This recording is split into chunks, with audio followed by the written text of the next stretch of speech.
Hello everyone, we are from group 1. We want to explain about sounds in poetry. So, first of all, I want to introduce my group members.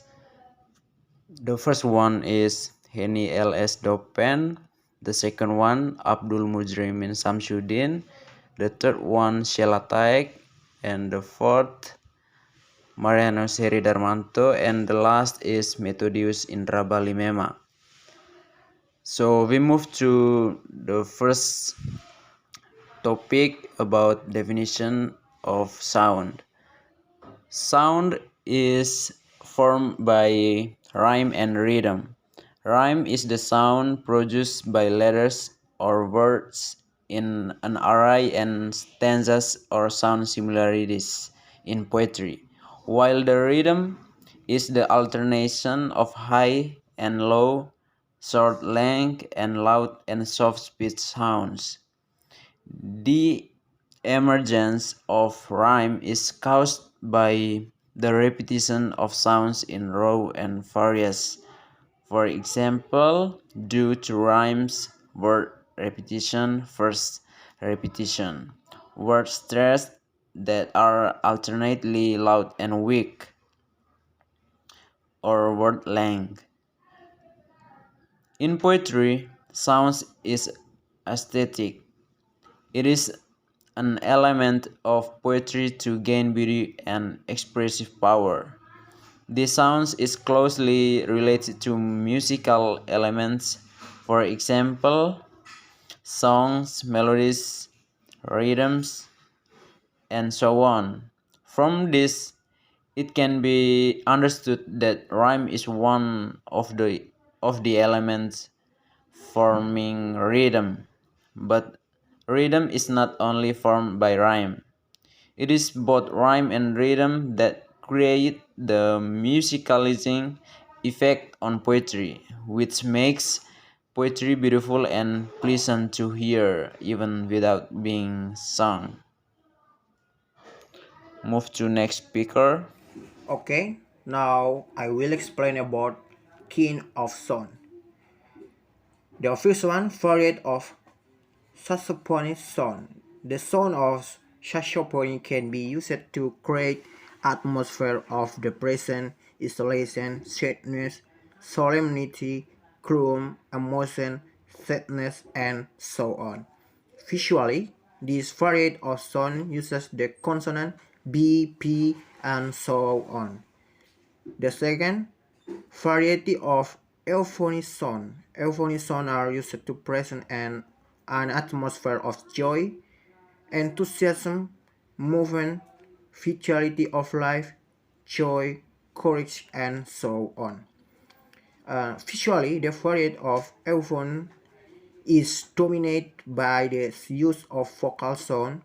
Euphony is usually to describe feeling of love or things that describe other pleasure. And for example, of variety of euphonic sound, uh, in the form of a combination of vowel sounds, assonance, e, and so on, while voice consonants such as b, d, k, and liquid sound such as ear and I, as well as nasal passage such as im and so on. And the third, onomatope sound. Onomatope sound is referred to as a symbol of taste, is a sound that presents the sound of living things, natural animals, and so on. For example, the neighing of the horse, the mooing of the buffalo, the chirping of the chicken, the gurgling of water, the dripping of rain. Okay, let's move off the sound aspect. The first one, inherent aspect, is the specificity of the sound, E, O, or P. This aspect is called the nature of sound or beautiful sound, musicality, or euphony. And the second, rational aspect. is the basis of rhythm and song teacher.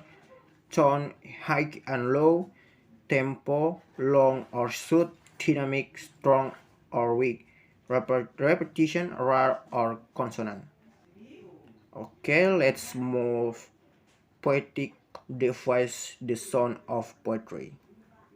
Onomatopoeia, when a word pronunciation imitates its sound. For example, booth, fish, roof, hiss, cling, boom, peep, from, and the last sip. So about the repetition, repeating a word in a poem might not make sense until you read it out loud. Repetition allows the speaker to emphasize a particular word and cause a desired sound in a poem. For example, there are two examples of repetition, namely in the word because I do not hope and why so. For the reader to ask this question more than once, they reaffirm the prevalence of such truth in the speaker mind. So now I will explain about the rhythm. The rhythm of a poem is its beat.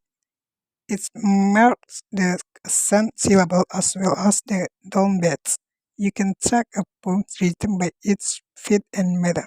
For example, in line 1 and 3 are in iambic tetrameter for feet with the stress on the second syllables of each foot. In line 2 and 4 are in iambic trimeter, which also treat the second syllable, but it's only 3 feet instead of 4. So the last one is about consonants. It's tricky to tell the difference between alliteration and consonant. Will alliteration occur at the stressed syllable in each word? Consonant can happen anywhere, especially at the end of a word. When consonant happen at the end of the word along with assonant, it's a rhyme. For example, the repeat ing sound not only sets a pacing pattern for the reader, it also creates the sound of school bells ringing. Okay, I will continue. Rime. When words have the same end, sounds happiness at the beginning and or middle of lines. For example, where, fair, air, beer, and glare. Next, alliteration. When the first sounds in words repeat. For example, Peter, pepper, picket, a pickled, pepper, slim, pointed, swallows, sweep, and pass. Practice quiz. I'll put some lines of poetry and the bird write down which techniques are used. Alliteration, consonants, rhyme, and onomatopoeia. Some poems use more than one technique. The first one, to be a way of spurning on the sun, drawing back, but leaving legitimately in the land. Number 2. Drip his, fall the raindrops on the awakened log which burns, and stamps and smokes the chilling beams. Drip his, the rain never stops. Number 3. A trumpet vine covered and adorned with the red and gold of its blossoms. Red and gold like the broad notes of trumpets. Number 4. I paced off the gates of the city. The streets were straight and still. Doff the doors of the open churches, the organs were meaning sure. Number 5. Open the enchanted ladder of his rhymed, round after rounds, and patently the poet ever upward claims. Answer number 1. Rhymed, rhyme, consonancy, alliterations. Number 2. Onomatopoeia, consonancy. Number 3. Repetitions, rhymed. Number 4. Alliterations, consonancy, repetitions. The 5th, rhymed, alliterations.